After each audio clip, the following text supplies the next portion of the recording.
کیا آپ کو معلوم ہے کہ کیسے حضرت موسیٰ علیہ السلام کی پرورش فرعون کے ہی محل میں ہوئی؟ السلام علیکم دوستو، امید کرتا ہوں آپ سب خیریت سے ہوں گے۔ تو یہ بات شروع ہوتی ہے فرعون کے خواب سے۔ حضرت موسیٰ علیہ السلام کی ولادت سے پہلے فرعون نے ایک خواب دیکھا کہ بیت المقدس کی طرف سے ایک آگ آئی اور مصر کے تمام قبطیوں کے گھر جلا گئی، جبکہ بنی اسرائیل کو کوئی نقصان نہیں پہنچایا۔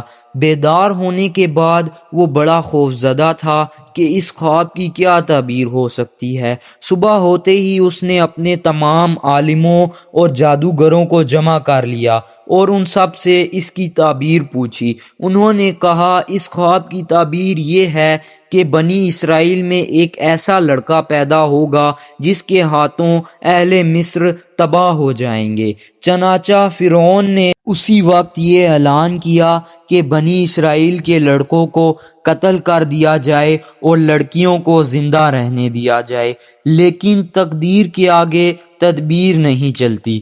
فرعون اپنے خواب کی وجہ سے بہت زیادہ خوفزدہ تھا۔ اسے اپنی حکومت کے زوال کا خطرہ تھا، اس لیے اس نے ہر ممکن کوشش کی کہ بنی اسرائیل میں کوئی لڑکا پیدا نہ ہو سکے جو اس کی حکومت کے زوال کا سبب بنے۔ اس نے کچھ مردوں اور عورتوں کی یہ ذمہ داری لگا دی کہ بنی اسرائیل کی عورتوں میں سے جو بھی امید سے ہو اس کے پاس جائیں اور پیدا ہونے والے بچے کے بارے میں معلومات رکھیں۔ اگر لڑکا پیدا ہو تو اسے قتل کر دیں اور اگر لڑکی پیدا ہو تو اسے زندہ رہنے دیں۔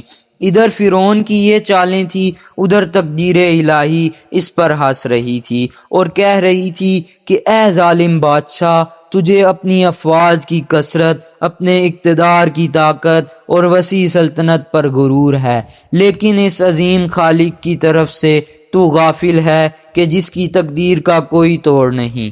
جب حضرت موسیٰ علیہ السلام کی ولادت ہوئی تو اللہ تعالیٰ نے حضرت موسیٰ علیہ السلام کی حفاظت کے لیے ان کی والدہ کے دل میں یہ بات ڈال دی کہ اپنے بچے کے لیے ایک صندوق بنا لو، اور جب تمہیں یہ خطرہ ہو کہ فرعون کے کارندے آ کر اس بچے کو قتل کر دیں گے تو اسے صندوق میں ڈال کر دریائے نیل میں بہا دینا۔ ہمارا آپ سے وعدہ ہے کہ ہم اس بچے کو واپس آپ کے پاس لوٹا دیں گے اور اسے اپنا رسول منتخب فرمائیں گے۔ حضرت موسیٰ کی والدہ نے اللہ عز و جل کے حکم کی تعمیل کرتے ہوئے اپنے بچے کو ایک مضبوط صندوق میں ڈال کر دریا میں بہا دیا۔ جب وہ صندوق فرعون کے محل کے قریب سے گزرا تو شاہی خادموں نے اس صندوق کو دریا سے نکال کر شاہی محل میں فرعون کی بیوی آسیہ کے سامنے پیش کیا۔ فرعون کی بیوی آسیہ نے جب صندوق کھولا اور کپڑے میں لپٹے ہوئے حضرت موسیٰ علیہ السلام کا معصوم چہرہ دیکھا تو اس کے دل میں آپ کے لیے شدید محبت پیدا ہو گئی۔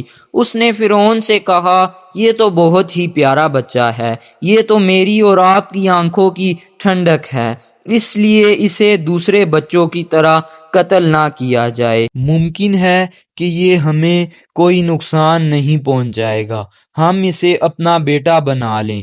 فرعون نے جب اس معصوم اور خوبصورت بچے کو دیکھا تو فوراً چونک پڑا کہ کہیں یہ وہی اسرائیلی بچہ نہ ہو جو میری حکومت کے زوال کا سبب بنے گا۔